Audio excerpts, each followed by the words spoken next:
PDM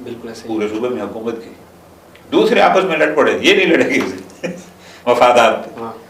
ملی یکجہتی council کا جو پرارمب چل رہا ہے, اب ہمیں تو پتہ ہے وہ چونکہ علیحدہ موضوع ہے, بنیاد یہی تھی. دوسرے حضرات آپس میں لڑ کے جدا ہو گئے, ان پر کوئی فرق نہیں پڑا. صحیح. ہم نے ایک چیز بنانی تھی, بنا دی تھی. صحیح. یہ چیز کون کرتی ہے؟ خام کا ہوائی فائر کرنا, ہم اڑا دیں گے, ہم مار دیں گے, ہم تباہی کر دیں گے. بولا ایسا نہیں ہوتا. حقائق یہ بڑا. کہ آپ نے ایسے علماء کے ساتھ زندگی گزاری ہے کہ جن کے خلاف خود تشیع میں سے بھی لوگ رہے, جیسے علامہ حسین ندوی صاحب, قائد محترم صاحب, ان کو آپ نے بڑے قریب سے دیکھا ہے. اور پھر جیسا کہ آپ بتلا رہے ہیں کہ یہ ڈٹے رہے یہ لوگ. میں گزارش بھی کر رہا ہوں نا, یہ نہیں قائد محترم کے خلاف جب معاذ شروع ہوا, جو ان کے تنخواہ دار تھے کئی سالوں سے, یہ چیز وہ بھی بھاگ گئے. ہمارے اوپر کوئی فرق نہیں پڑا اول روز سے اور آج تک. اصلاح و رسوم مارکیٹ میں آئی, دنیا میں پتہ نہیں کیا سے کیا ہوا, ہم وہیں تھے جیسے اصلاح و رسوم سے پہلے تھے ویسے بعد میں تھے. کوئی فرق نہیں پڑا. لیکن ہم ایسے بھی نہیں ہیں کہ جناب اس سے لڑ پڑو, کچھ نہیں. کوئی مانتا ہے تمہارے, نہیں مانتا نہ مانے, کوئی فرق نہیں پڑتا. صحیح.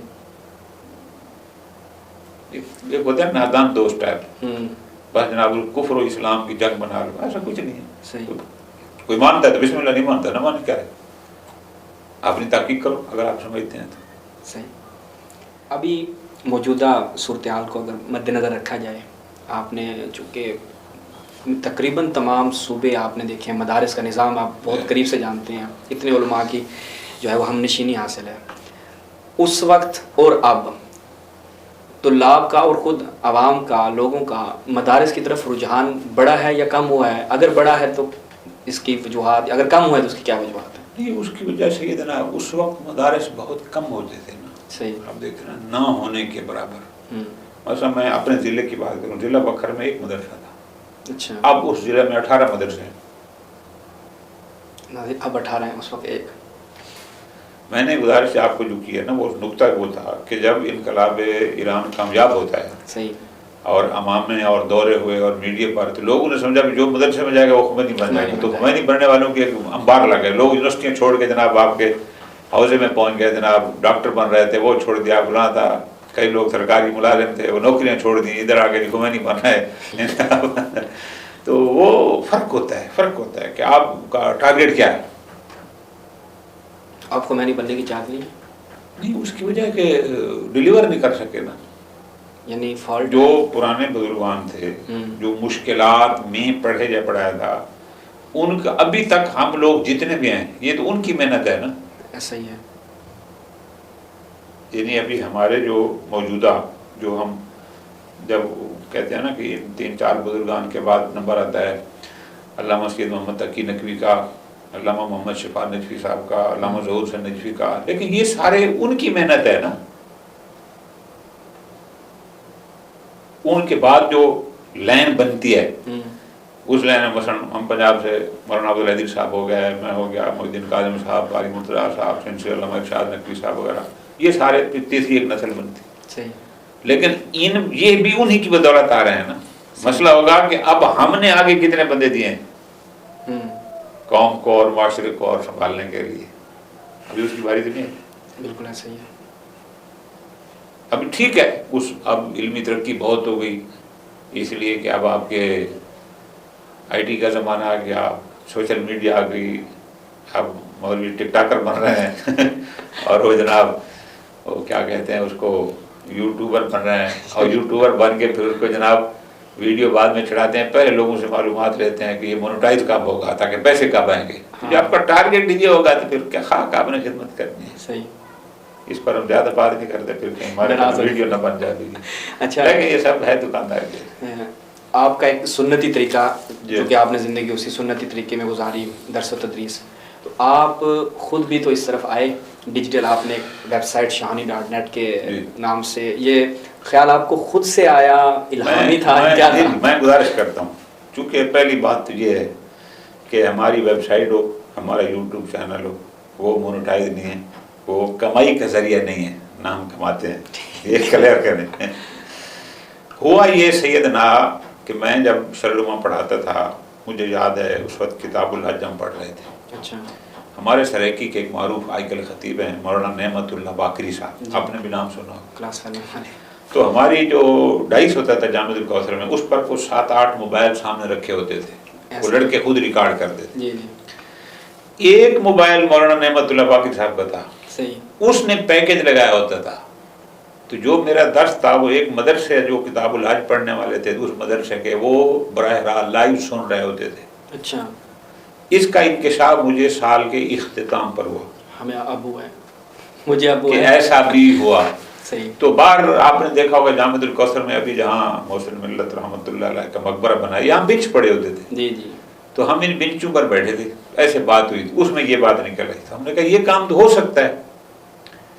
ڈاکٹر ندیم بلوچ صاحب, آپ نے نام سنا ہوگا, وہ ہیں. ایک چودھری عبداللہ رضا ہیں گجرات کے, جی جی, وہ ہیں. تو ایسے بیٹھے, تو انہوں نے کہا یہ ایسا کرتے ہیں کہ ویب سائٹ بناتے ہیں اچھا, اور آپ کے درس ریکارڈ ڈالیں گے. ٹھیک ہو گیا. وہ کیسے بنتی ہے, وہ جو نیچے ہاتھی ٹیم میں دوست ہیں ان سے بات کرتے ہیں. ٹھیک. تو کیمرہ کہاں سے آئے گا؟ چودھری عبداللہ نے کہا 1 سال کے لیے کیمرہ میں دوں گا, آپ اس کو استعمال کریں. صحیح ہو گیا. تو حوض نجف میں ہمارے ایک طالب علم ہیں مولانا محمد رضا عابدی صاحب, صحیح. ان کا IT کا ذوق تھا. اچھا. تو وہ اسی دن شام تک ہمارے بھائی برادر روح اللہ نجفی نے shani.net کے نام سے ویب سائٹ کے لیے نام لے لیا. صحیح. رضا عابدی صاحب نے شروع کر دیا ویب سائٹ کو ڈیزائن کرنا, بنتے بنتے فلاں, اور چند مہینے وہ بن گئی. علی عمران جعفری صاحب نے پھر سارا کنٹرول لے لیا. صحیح ہو گیا. وہ دن اور آج کا دن ہمارے اس پورے نظام میں کوئی ایک بندہ نہ ہمارا ملازم ہے, نہ کسی کے حق کی زحمت دیتے ہیں. تنخواہ تصور نہیں. اور آپ کو پتہ ہے اس میں بہت سارے اخراجات ہوتے ہیں. جی جی. ویمیو پر ہم $200 سالانہ دیتے تھے, خود ویب سائٹ کا اپنا خرچہ ہوتا ہے, پھر اس کے سرور کے خرچے ہوتے ہیں, پھر کیمرے ہوتے ہیں. یہ کم بندوں کو اس بات کا پتہ ہے. البتہ میں نے کوثر میں یہ کہا تھا مفسر قرآن رحمۃ اللہ علیہ کی موجودگی میں اور ولایت اللہ حافظ کی موجودگی میں کہ میں وہ بندہ ہوں کہ یہ سارا خرچہ کوثر کے طلاب برداشت کرتے ہیں. اچھا. یعنی ہم اگر ٹوٹل کریں تو ہم پتہ نہیں 1 ملین سے زیادہ ہمارا خرچ ہو چکے ہیں. یہ کیمرے خراب ہو گیا, نیا لیا, لیپ ٹاپ ختم ہو گیا, دوسرا. تو میں ایک اسٹیٹس لگاتا ہوں آج کل, پہلے یہ مانگ لیتے تھے کہ یہ پیسے چاہیے. تو جامع الکوثر کے طلاب جناب 1500 کارکن کے سارا کام اسی وقت, اور آج تک یہی چل رہا ہے. ہم دیکھتے تھے اسٹیٹس. اور اس کے بعد جو ہے وہ آپ کی تعاون تو بھی نہیں ہوا, لیکن یہ ہے کہ جامع الکوثر کے طلاب نے یہ سارا سسٹم چلائے رکھا. اور ابھی تک کے معلوم, یعنی میں فخر ہے کہ میرے اس پورے سسٹم میں کسی بزرگ سے ہم نے مانگا نہیں. مانگتے تو دیتے, نہ کسی ادارے سے ہم نے مانگا, نہ کچھ کیا. اور دوستوں کے بقور اردو کی پہلی ویب سائٹ ہے, اردو کی, کیونکہ ایرانیوں کی تو ہیں, فارسی میں ہے, فارسی میں ہے. اور جس کی وجہ سے اب پورا انڈیا میں طلاب اسی کو سنتے ہیں. آپ نے بھی دیکھا ہوگا انڈین طلاب جتنے بھی ہم سب سنتے ہیں, بنگلہ دیش, یعنی جو اردو سنتا ہے. اور ہمارا ٹارگیٹ یہی تھا کہ ہم نے پورا حوزہ علمیہ اردو زبان میں, اور الحمدللہ ہم اس کو 100% تو نہیں لیکن بہت کچھ ہو گیا, تھوڑا بہت رہتا ہے. خلاصتاً کتنے دروس آپ نے کور کیے؟ میرے خیال ہے جو ویڈیوز ہماری آ چکے ہیں آن دی ریکارڈ, کچھ نہیں بھی آئی, چونکہ دورہ اول ہوا, پھر وہ دورہ ثانی جب آیا تو اول ہٹا کے پھر ثانی کو رکھا, تو 4000 سے زائد ویڈیوز تو ہماری اس وقت یوٹیوب پر موجود ہیں. اچھا, ماشاء اللہ. ویڈیو پر اس سے زیادہ ہیں, چونکہ وہ کچھ دورے ہم نے کچھ میں ڈیلیٹ کیے, تو چل رہا ہے الحمدللہ. یعنی سارے آپ نے مقدمات اور آگے جو لڑکا مدرسے میں داخل ہوتا ہے, صحیح, اس سے لے کر اور جب وہ فارغ التحصیل ہوتا ہے درس خارج تک جانے کے لیے, یہ سارے اس میں موجود ہیں. اور وہ ویب سائٹ کی جو ڈیزائننگ علی عمران جعفری صاحب نے کی ہے, اللہ اس کو جزائے خیر دے, ویسی ڈیزائننگ ابھی تک کسی اور ویب سائٹ کی بھی نہیں ہے. اچھا, کہ آپ کوئی کتاب پڑھتے ہیں, ماشاء اللہ 6 سال کا کورس ہے, مقاصد 5 سال کا ہے, تو آپ جہاں سے پڑھتے ہیں ہر درس کی پہلی سطر لکھی ہوئی ہے کہ یہ درس کہاں سے شروع ہو رہا ہے. تو آپ کو سارے درس نہیں ڈھونڈنے ہیں کہ 500 میں سے کہاں سے ڈھونڈنا ہے, متعلقہ جگہ ڈھونڈنے کے بس 1 منٹ میں آپ کام ختم. صحیح. یہ ڈیزائن ہے کبھی کسی اور کے پاس جی جی نئی چیز. ابھی جب آپ نجف نہیں آئے تھے, آتے تھے, فیڈ بیک کیسا ملتا تھا دروس کے حوالے سے؟ میں نے بتایا تھا, میں نے کہا جی میں ابھی پچھلے سال کی بات ہے, اس سے پچھلے سال میں ذریعہ مبارک امیر المومنین داخل ہو رہا تھا, پیچھے لڑکا آتا ہے تو ویسے کندھے پہ ہاتھ رکھا, السلام علیکم. مجھے کہتے ہیں جی آپ شانی صاحب ہیں؟ میں کہا جی. تو مجھے ملا، بہت پیار کیا کہ میں جی آپ کے درس سنتا ہوں، نجف میں رہتا ہوں. میں نے اس وقت کہا دوستوں کو میری ساری محنت مجھے وصول ہو گئی. واہ کیا بات ہے. کہ ذریعے امام کے سامنے ایک بندہ مجھے کہتا ہے آپ کو سنتا ہوں، تو بس یہی خدمت، اور مجھے کیا چاہیے. اب یہ بندہ مجھے دعائیں دے گا نا، گالیاں تو نہیں دے گا. پیسے بھی ہم نہیں لیتے کسی سے، سب کچھ فری. اب آپ دیکھیں کہ ہمارے لوگ یوٹیوب سے سنتے ہیں، یہ علیحدہ. آڈیو کا سرور ہے وہ علیحدہ، ویمیو علیحدہ. خود کوثر سے آ کر لڑکے اپنے وہ جو میموری کارڈ میں لے جاتے ہیں وہ علیحدہ. صحیح. اگر ان سب کو ملا ہے تو پتہ نہیں کہاں سے کہاں پہنچ جائیں گے. بالکل ایسا ہی ہے. اور کوئی الحمدللہ اس کو ذریعہ معاش نہیں بنایا. شاید یہی ہماری کامیابی کی وجہ ہے کہ ذریعہ معاش نہیں بنایا. اور آپ سے مشورہ کرتے تو آپ فوراً کہتے مونوٹائز کرو جی، اتنے گھنٹے ہو گئے. اسی سے ریلیٹڈ سوال ہے. علماء کو ہم جب ایران میں دیکھتے ہیں، آج کل جو ہم علماء میں دیکھ رہے ہیں، مدرسین میں بالخصوص، کہ درس و تدریس کے ساتھ خطابت بھی ہے، درس و تدریس کے ساتھ یوٹیوب چینلز بھی ہیں، اور دیگر جو ہے وہ امور انجام دے رہے ہیں. تو اس طریقے سے جو کہ بالآخر آپ کی جو انکم ہے وہ اس سے انکریز ہوتی ہے، بڑھتی ہے، اور سرکل جو ہے بہت اچھا چلتا ہے. لیکن آپ یوٹیوب سے لیتے نہیں ہیں. اب نہیں معلوم کیوں نہیں لیتے، اور ہم پوچھتے بھی نہیں ہیں کہ ہمارے لیے وبال جان نہ بن جائے. صرف آپ موقوف ہیں تدریس کے اوپر، تو اس سے ہو جاتا ہے گزارا وغیرہ؟ سیدنا آپ کا عقیدہ توحید مضبوط ہونا چاہیے. ٹھیک ہے. تو پھر اللہ پاک اسباب بنا دیتا ہے.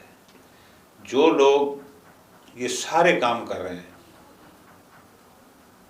ان کو کتنی دفعہ توفیق ہوئی ہے کربلا آنے کی، اور ہم ان میں سے کوئی بھی نہیں کرتے، اور ہمیں اللہ نے کتنی دفعہ توفیق دی ہے. ٹھیک ہے. آپ نے جیسے بتایا ہر سال الحمدللہ. کرونا کو چھوڑ کے الحمدللہ. 2013-14 کے بعد. پھر دوسرا ذوق ہوتا ہے. یعنی میں نے شادی کی 90 میں، صحیح ہے. ایک کچا کمرہ تھا گھر میں، گاؤں میں جیسے ہوتا ہے. 97 میں بڑے بھائی نے مجھے کمرہ بنا کے دیا پکا. ٹھیک ہے. آج بھی میرا وہی ہے. ٹھیک ہو گیا. 36 سال میں نے تدریس کی ہے. اب یہ 36واں سال چل رہا ہے. ہاں 36 پرنسپل بھی رہا ہوں، درس بھی رہا ہوں، فلاں بھی رہا ہوں. میری کل کائنات ایک CD70 موٹر سائیکل ہے جو اسلام آباد میں کھڑا ہوا ہے. یہ میرا سرمایہ ہے. اچھا ابھی بھی ہے؟ ابھی بھی کھڑا ہوا ہے وہاں پر. ٹھیک ہے. تو شوق نہیں ہے، شوق ہوتا ہے نا، پلاٹ لینا ہے جی، گھر بنانا ہے جی، غلام بنانا ہے. پھر یہ ہے کہ اللہ نے، میرے 2 بھائی ہیں، ایک مجھ سے بڑا ایک چھوٹا، اللہ نے ان کے دل میں میرے لیے ایک تھوڑی غیر معمولی محبت ڈالی. صحیح. تو میرے جو اضافی اخراجات، جیسے مثلا میرا اپنا آپریشن ہوا، میرے بچے، بڑے بیٹے کا ہوا، اور شادیاں کی ہیں بچوں کی، پھر اپنی، یہ سارے اخراجات وہ میرے بھائی برداشت کرتے ہیں. صحیح. اللہ کی طرف سے ہے. صحیح. تو میں ابھی آپ کے سامنے بیٹھا ہوں، 2025 ہے، میں نے کسی کو کوئی قرضہ نہیں دینا، کچھ بھی نہیں. اچھا. اور میں اپنی اس 36 سال عملی زندگی میں، یعنی 10 سال طلبی کے نکالو، اس 36 سالہ زندگی میں پاکستان کا کوئی بندہ آپ کو یہ نہیں شہادت دے گا کہ میں نے کبھی کہیں پیش نمازی کی ہو، پیسے لیے ہوں. صحیح. اور جتنے نکاح پڑھے ہیں میں نے کبھی نکاح کی فیس لی ہو. میں لیتے ہی نہیں ہوں، چونکہ میرے استاد نہیں لیتے تھے. اچھا. جائز تو ہے نا؟ نہیں، میں حرمت کی بات نہیں کر رہا. وہ ابھی اس سے حرمت نہ نکل جائے. نہیں، میں نہیں لیتا. ٹھیک ہے. میرا اپنا ایک ضمیر ہے کہ صحیح. یار میں جو مدرسے میں پڑھا ہوں 10 سال، پیسہ قوم کا لگا ہے نا، میرا تو نہیں لگا. ایسا ہی تو ہے. جس قوم نے مجھے اتنا پڑھایا ہے، اس قوم کے ایک بچے کو حلال کرنے کے 2 جملے میری زبان سے صادر ہو جائیں، اس کے بھی 10-20 ہزار مانگوں، تو میری نظر میں یہ باعث شرم ہے. ٹھیک ہے. یعنی آپ کو پتہ ہے، یہ سارے میرے جو دوستان یہ جانتے ہیں کہ کبھی ویزا نجف سے پہنچ جاتا، ٹکٹ پاکستان سے آ جاتی، کبھی ٹکٹ نجف سے آ جاتی تو ویزا کو پاکستان دلوا دیتا، میں آرام سے آتا فرسٹ کلاس. صحیح. کوئی قرضہ نہیں، کوئی کچھ نہیں. 2 بچوں کی شادیاں بھی کر دی ہیں، بہت باعزت باوقار. پیسہ، جن کے پاس پیسہ بہت زیادہ آیا، اور یہ جو کہتے ہیں نا کہ نہیں جی ہم 10 بھی پڑھاتے ہیں اور ہم جناب مجلس میں پڑھتے ہیں، تو میں تو نہیں کہتا، بار میرا یہ ہے کہ کیسے پڑھاتے ہیں. ایک بندہ بیٹھا ہوا ہے 500 کلومیٹر پہ. صحیح. اس نے وہاں پڑھی ہے پہلے شام کو 500 کلومیٹر یا 800 کلومیٹر، گاڑی بگائی، صبح 4 بجے مدرسے میں آیا، تو اب 6 بجے وہ جناب کلاس بھی پڑھا رہا ہے. اس کا دماغ ہوش جگہ ٹھکانے نہیں ہے.